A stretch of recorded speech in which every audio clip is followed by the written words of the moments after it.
10 second में आपको एक कहानी सुनाती हूँ। एक राजा की 4 रानियाँ थी। अब आप कहेंगे कि इसमें नया क्या है? कोई बात नहीं, चलिए आपको 5 सेकंड में एक कहानी सुनाती हूँ। एक रानी थी और उसके 4 राजा थे। अब आप कहेंगे कि इसमें सच्चाई नहीं है। कोई फीमेल्स के पॉइंट ऑफ व्यू से सच्चाई या कहानी कैसे कह सकेगा जब कहने वाले, सुनने वाले और लिखने वाले सब पुरुष हो। आज के मॉडर्न टाइम में भी एक राजा की 4 रानी वाली कहानियाँ तो है ही, कुछ सच्चाइयाँ भी है, और एक रानी की कम से कम 2 राजा वाली कहानियाँ कोई कहानियाँ नहीं है, क्योंकि अभी तक राजाओं ने, मेरा मतलब कि पुरुषों ने, कहानियाँ लिखी, नियम बनाए, और कमाल तो है कि महिलाओं ने उन नियमों को, उन सच्चाइयों को सबको सच समझकर सही मान लिया। अधिकतर राइटर्स ना मेल थे। अब मेरे जैसी कुछ बगावती फीमेल अपनी कहानियां कहने आ गई है। आपको क्या लग रहा है मैं 2 राजा रखने वाली हूँ? ना बाबा, इतनी हिम्मत नहीं है कि रखूं भी और बताऊं भी। मैं माय बॉडी माय रूल्स कर लो ना, बस इतना ही बहुत है। जितना इंडियन ऑब्स्टिनिटी लॉ परमिशन देता है, उतने छोटे कपड़े पहनने से मुझे कोई परहेज नहीं है। वो तो मेरी ड्रेसिंग से पता आपको चल ही रहा होगा। पर मेरी चड्डी बड्डी कम्मो हाईली एजुकेटेड है, लेकिन सोच से एकदम ठेठ ट्रेडिशनल। वो अक्सर सवाल करती है कि तू हर जगह छोटी पोशाक क्यों पहनती है? मैं बात कवर करने के लिए कह देती हूँ कि छोटे कपड़े पहनने से सुंदरता लगती है, मतलब मैं और ज़्यादा सुंदर लगने लगती हूँ। पर इस बार उसने मेरे कवर्ड एक्सक्यूज़ को न्यूट कर दिया और डायरेक्टली कहा कि सुंदरता के लिए नहीं, तुम जानबूझकर लड़कों को सिड्यूस करने के लिए छोटे कपड़े पहनती हो। जिस सिचुएशन में लड़के शर्त लगाते हैं, वहाँ लड़कियाँ कस्में देती हैं। कम्मो ने मुझे कसम दे दी। उसने कहा कि अपने दिल पर हाथ रख और कसम खा कि तू जानबूझकर लड़कों को सिड्यूस करने के लिए मिनी स्कर्ट नहीं पहनती है। मैंने कहा कि लड़कों के सिडक्शन का तो हाल ही मत पूछो। अगर मैं अपने दिल पर अपना हाथ रखूं, तो लड़के मेरे हाथ को अपना हाथ समझकर इतने में भी सिड्यूस हो जाएंगे। कुछ तो सोचेंगे, धीरे से दिल पर हाथ रखने से कसम कच्चा रहता है। जोर से हाथ रखकर पक्का वाला कसम क्यों नहीं खाती? हेलो सर, बाहर आइए अपने इमेजिनेशन से। My head my hand my beep.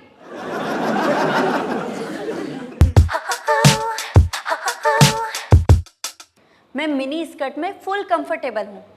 इसे पहनने के बाद नीचे खींच खींच कर चेक नहीं करती कि कहीं ज़्यादा दिख न जाए। दिखाने के लिए पहनूं और फिर छुपाऊं भी। मैं इतनी कंफ्यूज आत्मा नहीं हूँ। मिनी स्कर्ट पहनने के लिए बहुत दर्द सहन करना पड़ता है, इजी नहीं है। Full leg waxing, mini skirt के नीचे प्रोटेक्शन गियर, वो तो रहता ही है ना। हम लड़कियों को पता चल जाता है कि कौन कहाँ देख रहा है और कौन देखते हुए भी ना देखने की बुरी एक्टिंग कर रहा है। छोटे कपड़े पहनने के बाद ये सेंस ना और स्ट्रॉन्ग हो जाता है। कम्मो जींस टॉप पहनकर, पर मैं मिनी स्कर्ट में मॉल की एक्सीलेटर पर जा रही थी, तो मुझे लगा कि 4 लड़के नीचे खड़े होकर ऊपर जा रही लड़कियों को देख रहे हैं। देख क्या रहे हैं? घूर रहे हैं और आपस में कुछ शर्त लगा रहे हैं।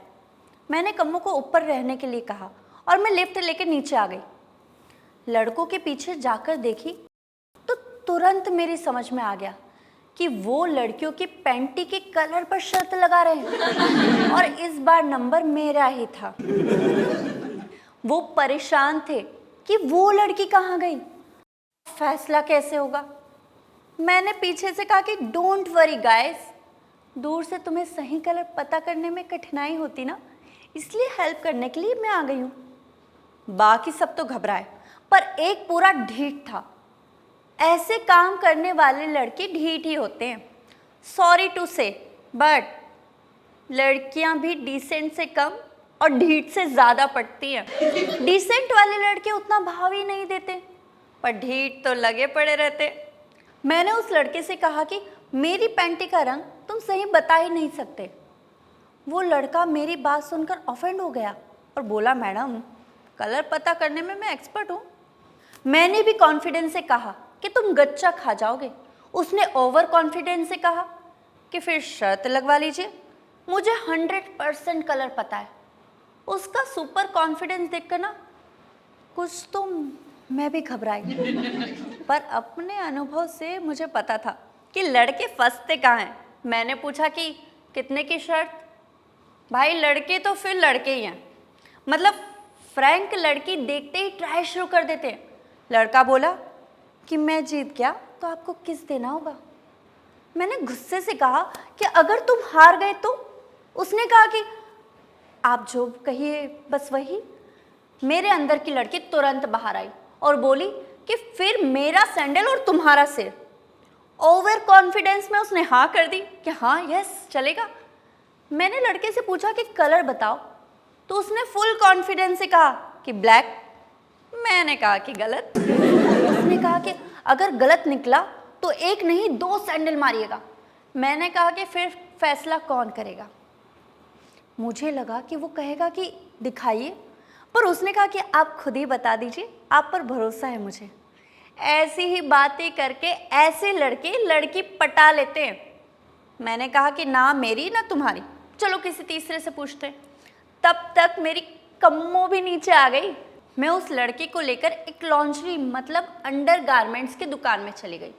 वहाँ सेल्स गर्ल ने मेरी पैंटी का कलर देखकर कहा कि ये रंग तो डार्क ब्लू है। बेचारे लड़के हमेशा कलर को उसके मेन शेड से पहचानते हैं, और हम लड़कियां तो एक कलर के हर शेड को पहचानती है।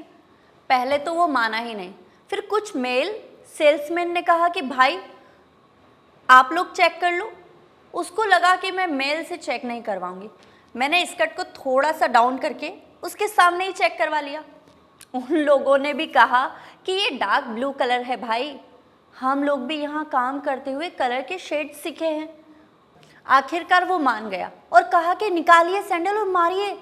मैंने कहा कि रहने दो, बस ये बेवकूफ़ों वाली पैंटी ताड़ने वाले काम बंद कर दो। पर उसके अंदर से सॉलिड मेल ईगो ना बाहर आया, और इसके पहले कि मैं कुछ समझती उसने मेरी खुद की सैंडल निकाली और अपने सिर पर 2 बार मार दी। अब मुझे बुरा लग रहा था। मैं थोड़े ना सच में उसको सैंडल मारने वाली थी, मैं तो बस उसको सबक सिखाना चाहती थी।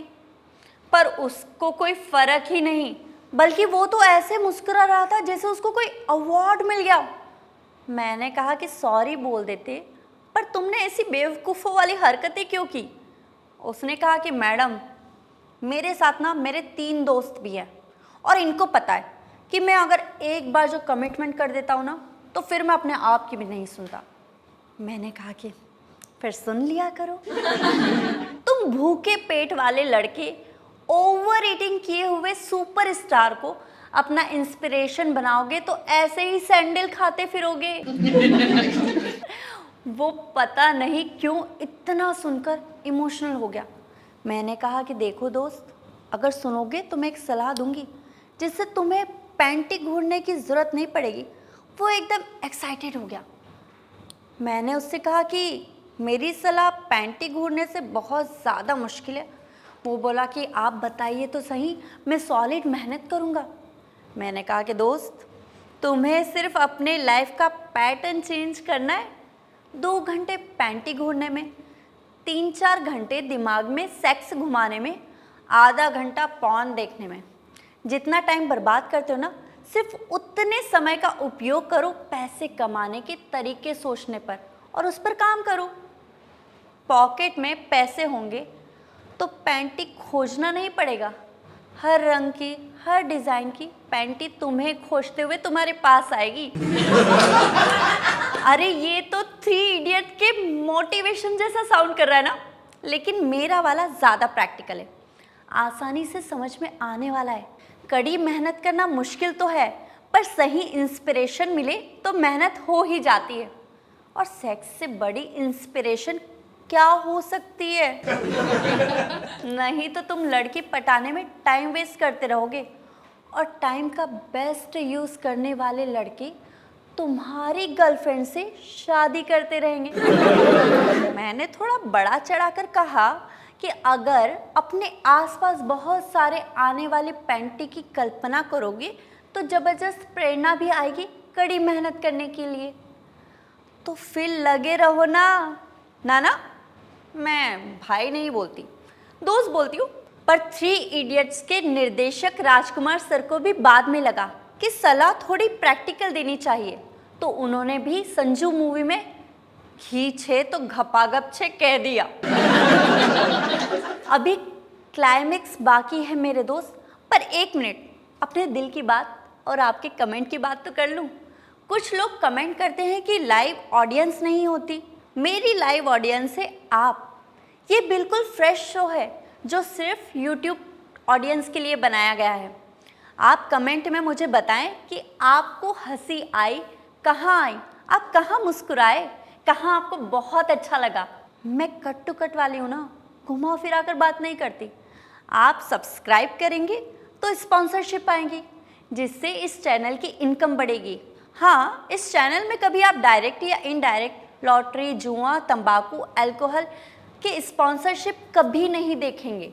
तो सब्सक्राइब करके हमें और बेहतर कंटेंट बनाने के लिए घी छे तो घपागप छे वाली इंस्पिरेशन भेज दीजिए। कर लीजिए सब्सक्राइब। वैसे तो कम्मो का घी मैनेजमेंट, उफ्स, मनी मैनेजमेंट बहुत अच्छा है, पर एक बार उसने बहुत बेवकूफ़ी भरी हरकत की। मेरे पास आई और बोली कि बैंक चल, मुझे कैश निकालना है। मैं गई उसके साथ। उसने बैंक से 3 लाख रुपए कैश निकाले, 500 रुपये के नोटों की 6 गड्डियाँ। कम्मो रुपयों को हाथ में लेकर बैंक में घूम रही थी। फिर हाथ में पकड़े ही बाहर आने लगी तो सुरक्षा गार्ड ने उसे टोका कि मैडम, ये पैसों को आप अंदर रख लीजिए। तो कम्मो बोली कि मेरे पैसे हैं, आपको क्या। मैंने कम्मो से कहा कि कैश मेरे पर्स में रख दो या डाल दो। वो मानी ही नहीं। मैंने कहा कि कैब मंगवा लेते हैं, तो वो बोली कि थोड़ी दूर पर एक और काम है, वो निपटा के चलते हैं। कम्मो नोटों के बंडल हाथ में लेकर मेरे आगे चल रही थी। कुछ लोग कम्मो को अजीब तरह से घूर रहे थे। मैंने कम्मो को कहा कि बहन, अब तो रुपयों को कम से कम पर्स में डाल दो। वो आगे फुटपाथ की तरफ बढ़ गई। फुटपाथ से चलते हुए फिर वो एक पतली सी गली में मुड़ गई जो इतनी क्राउडेड थी। अब मैं घबराने लगी, पर कम्मो सुपर कॉन्फिडेंट। मैंने कहा कि कम्मो, पागल हो गई हो क्या यार, ये क्या कर रही हो। कम्मो ने एकदम नॉर्मली कहा कि क्या हुआ। मैंने कहा कि यार, ऐसी जगह में हाथ में कैश। कम्मो ने कहा कि तू किसी को जज मत कर, हर कोई चोर लुटेरा नहीं होता है। कुछ आगे जाकर वो एक पानी पूरी वाले के पास पहुंच गई और पानी पूरी ऑर्डर कर दी। मैं घबरा गई और कहा कि मेरी जान, अब तो तू ये रुपए मेरे पर्स में डाल दो और घर चलो। कम्मो ने कहा कि तू घबरा क्यों रही है, मैंने कोई लॉ तोड़ा है, कोई इनलीगल काम किया है। My cash, my rules. ओ बाबा, अब मेरी बत्ती जली कि वो मेरी माय बॉडी माय रूल्स वाले स्टेटमेंट को काउंटर कर रही है। कम्मो ने इमोशनल होते हुए कहा कि बेब, ये कैश है, जाएगा तो वापस कमा लेंगे, पर तुम जो ये कहीं भी mini skirt, short pant, cleavage दिखाने वाली ड्रेस पहनती हो ना, तो मैं पैनिक हो जाती हूँ। गलती किसकी थी ये तय करते करते कानून को सालों लग जाएंगे, पर तुम्हारी सजा तो सोसाइटी उसी दिन से शुरू कर देगी ना। कम्मो ने मुझे भी इमोशनल कर दिया। आप कमेंट में बताइए कि कपड़े जगह के हिसाब से पहने जाएं या फिर मर्जी के हिसाब से। मैं तो जगह के हिसाब से पहनना पसंद करती हूँ। आप जिन तक ये मैसेज भेजना चाहते हैं उन्हें ये वीडियो ज़रूर शेयर कीजिए। ये वीडियो स्पेशली यूट्यूब ऑडियंस के लिए बनाया गया है। इसका कोई भी लाइव टिकटेड शो नहीं हुआ है। अगर आप इसे देख के एंटरटेन हुए हैं और पे करना चाहते हैं तो यहाँ QR कोड आ रहा है। Please like, share and subscribe. Thank you so much.